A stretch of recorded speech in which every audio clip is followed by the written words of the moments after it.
উলি বাউলি মিথিলা জিয়া মজা করে খাচ্ছে মাংস। কেমন লাগছে? দারুণ লাগছে।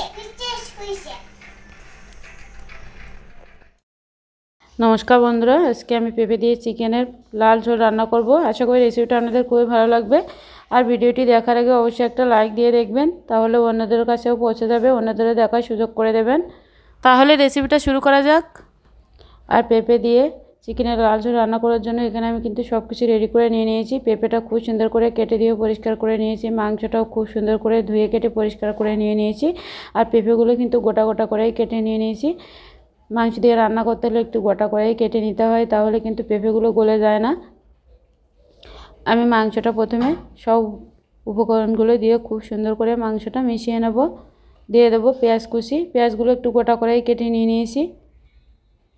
আর গোটা রসুন নিয়ে নিয়েছি। মাংসের ভিতরে গোটা রসুন দিলে কিন্তু মাংসের টেস্টটা অনেক বেশি পাওয়া যায়। আর এখানে পেঁয়াজ রসুন পেস্ট আর আদা পেস্ট নিয়ে নিয়েছি। সব উপকরণগুলো আমি এখানে দিয়ে দেবো। আদা পেস্টটাও দিয়ে দেবো পরিমাণ মতো লবণ, 1 চামচ হলুদের গুঁড়া, 2 চামচ লঙ্কার গুঁড়া, ভেজে রাখা জিরার গুঁড়া আর ভেজে রাখা ধনের গুঁড়া, দিয়ে দেবো তেজপাতা আর দিয়ে দেবো সাদা তেল। সব উপকরণগুলো কিন্তু আমি দিয়ে দিয়েছি। এবার আমি খুব সুন্দর করে হাতের সাহায্যে মিশিয়ে নেব। যত সুন্দর মেশানো যাবে আর মাংসের টেস্টটাও কিন্তু ততটাই বেশি হবে। খুব সুন্দর করে মেশাতে হবে, মনে হবে যে মাংসটা রান্না হয়ে গেছে, এমনটাই লোভনীয় হবে। দেখুন কত সুন্দর দেখতে হয়েছে। এবার আমি মাংসটা 10 মিনিটের জন্য ঢেকে রাখবো। তার ভিতরে পেঁপেটাও আমি একটু লবণ, হলুদ আর একটু লঙ্কার গুঁড়া আর একটু ভেজে রাখা জিরা গুঁড়া আর ধনের গুঁড়া দিয়ে খুব সুন্দর করে পেঁপেটাও মশলা মিশিয়ে নেব। মশলা মাখিয়ে কিন্তু পেঁপেটাও রেস্টে রেখে দেবো 10 মিনিটের মতো। তার ভিতরে আমি মাংসটা কষিয়ে নেব। এখানে আমি একটা কড়া বসিয়ে দিয়েছি। কড়াটা খুব সুন্দর করে গরম করে নিয়ে নিয়েছি। তেলে 3টা শুকনো লঙ্কা দিয়ে দিয়েছি আর গোটা গরম মশলা দিয়ে দিয়েছি। দিয়ে খুব সুন্দর করে নাড়াচাড়া করে নিয়ে নেব। গোটা জিরা দিয়ে দিয়েছি। জিরাটা দিয়ে আবারও খুব সুন্দর করে নাড়াচাড়া করে নেব সুন্দর একটা ফ্লেভার আসার জন্য। এবার আমি চিকেনটাও দিয়ে দেবো। চিকেনটা দিয়ে বারবার নাড়াচাড়া করে খুব সুন্দর করে কষাবো, যাতে সুন্দর একটা ফ্লেভার আসে। আর খেতেও কিন্তু দারুণ লাগবে যত সুন্দর কষানো যাবে। তো বন্ধুরা, আমার নতুন নতুন রেসিপি পেতে যারা আমার চ্যানেলটিকে এখনও সাবস্ক্রাইব করেনি, তাদেরকে আমার চ্যানেলটিকে সাবস্ক্রাইব করার অনুরোধ রইল। পাশে থাকা বেল বাটনটা অবশ্যই প্রেস করে দিয়ে দেবেন, যাতে নিত্য নতুন ভিডিওগুলো আপনাদের কাছে পৌঁছে যায়। আর যারা অলরেডি চ্যানেলটিকে সাবস্ক্রাইব করে দিয়েছেন তাদেরকে অসংখ্য ধন্যবাদ। আর যারা ফেসবুক পেজ থেকে দেখছেন তাদেরকে পেজটিতে ফলো দেওয়ার অনুরোধ রইল। 4-5 মিনিটের জন্য মাংসটা ঢেকে রাখছিলাম। 4-5 মিনিট পরে আমি আবারও ফিরে আসলাম। খুব সুন্দর করে নাড়াচাড়া করে আবারও কষিয়ে নেব। আর কষাতে কষাতে কিন্তু মাংসটা সিদ্ধ হয়ে যাবে আর লাল লাল করে কষিয়ে নেব। আর পেঁপেটাও অ্যাড করে দিয়ে দিয়েছি। পেঁপেটা একটু দেরি করে দিলে কিন্তু পেঁপেটা আর গলে যায় না, আর মাংসের টেস্টটাও কিন্তু ভালো থাকে। আর একটু ভেজে রাখা মরিচের গুঁড়ো দিয়েছি, গোলমরিচের গুঁড়া। আবার নাড়াচাড়া করে খুব সুন্দর করে কষিয়ে নেব। পেঁপেটা সিদ্ধ হওয়া পর্যন্ত অপেক্ষা করব। ঢেকে রাখছিলাম। আবার নাড়াচাড়া করে নেব যাতে নিচে থেকে পোড়া না লাগে।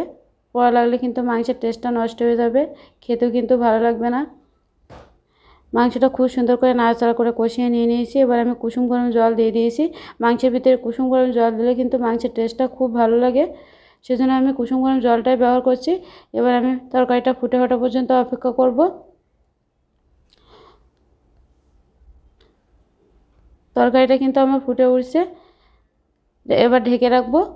6-7 মিনিটের মতো ঢেকে রাখছিলাম। আর মাংসটাও পেঁপেটাও কিন্তু সিদ্ধ হয়ে আসছে। আর যেহেতু আমি পেঁপে দিয়ে চিকেনের লাল ঝোল রান্না করব, পাতলা লাল ঝোল, সেজন্য একটু ঝোল রাখছি। এবার আমি কাঁচা লঙ্কাটাও দিয়ে দিয়েছি আর একটু লবণ দিয়ে দিয়েছি আর ভেজে রাখা জিরা গুঁড়া ধনের গুঁড়াটা আবারও দিয়ে দিয়েছি। এবার খুব সুন্দর করে তরকারিটা ফুটিয়ে নেব। খুব সুন্দর করে ফুটিয়ে নিয়ে নিয়েছি। এবার আমি ভেজে রাখা গরম মশলা গুঁড়া একটু মাংসের মশলা দিয়ে দেবো। দিয়ে আবার একটু নাড়াচাড়া করে তরকারিটা ঢেকে রাখবো। গরম মশলা দিয়ে কিন্তু তরকারিটা ঢেকে রাখতে হয়। একটু নাড়াচাড়া করে নিয়ে তরকারিটা কিন্তু ঢেকে রাখলাম। এবার আমি তরকারিটা নামিয়ে নেব। দেখুন বন্ধুরা, তরকারিটা কিন্তু আমি নামিয়ে নিয়েছি। আর দেখতেও দেখুন কত সুন্দর হয়েছে। এবার মিথিলা আর মিথিলা বাবু খেয়ে বলবে কেমন হয়েছে। চিকেন কি কি এটা কি? চিকেন, পেঁপে দিয়ে চিকেনের লাল ঝোল।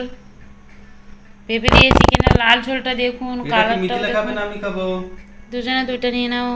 বন্ধুরা, আজ আমরা খাবো চিকেন রেসিপি।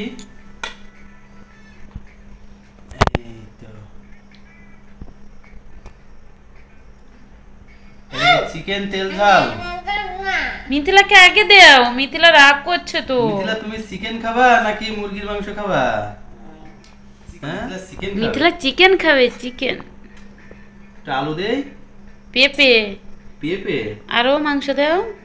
মিথিলা আর কি মাংস খাবো? লেগ দাও, মিথিলাকে লেগ খাবে। লেগ কো লেগ লেগ, এই যে লেগ। লেগ খাবে? এই নাও, এবার মাখিয়ে দে। প্রথমে মিথিলা খেয়ে বলুক কেমন লাগছে। পেঁপে দিয়ে চিকেনের লাল ঝোল। বড় করে গালা দাও। এটা হাতে তুমি কেমন দাও, খাও। উলি বাবলি, মিথিলা জিয়া মজা করে খাচ্ছে মাংস। কেমন লাগছে? হাই ওইদিকে সে বলো। হাই দারুণ লাগছে, বিশেষ কইছে।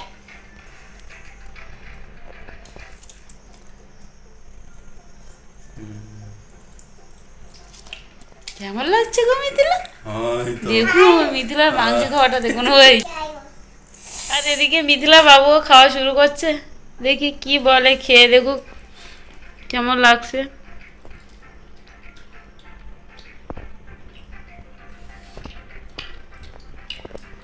হেভি টেস্ট হয়েছে।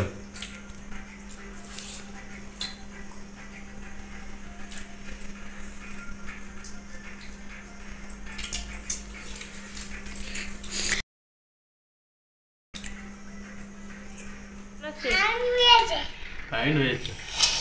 আমার এভাবে রান্না করে খাবার। তো বন্ধুরা, আমার এই রেসিপিটা কেমন লাগলো অবশ্যই কমেন্ট করে জানাবেন। এই রেসিপিটা যদি কোনো অংশে আপনাদের ভালো লেগে থাকে তাহলে অবশ্যই চ্যানেলটিকে সাবস্ক্রাইব করবেন, পাশে থাকা বেল বাটনটা অবশ্যই প্রেস করে দেবেন যাতে নিত্য নতুন ভিডিওগুলো আপনাদের কাছে পৌঁছে যায়। আর যারা ফেসবুক পেজ থেকে দেখছেন তাদেরকে পেজটিতে ফলো দেওয়ার অনুরোধ রইল। আর যারা অলরেডি চ্যানেলটিকে সাবস্ক্রাইব করে দিয়েছেন তাদেরকে অসংখ্য ধন্যবাদ। সবাই সাপোর্ট করবেন, যেভাবে পাশে আছেন এভাবেই পাশে থাকবেন। তা বন্ধুরা, আজ এ পর্যন্তই, ফিরে আসবো অন্য কোনো রেসিপি নিয়ে। ততক্ষণে সবাই ভালো থাকবেন, সুস্থ থাকবেন। নমস্কার। টাটা।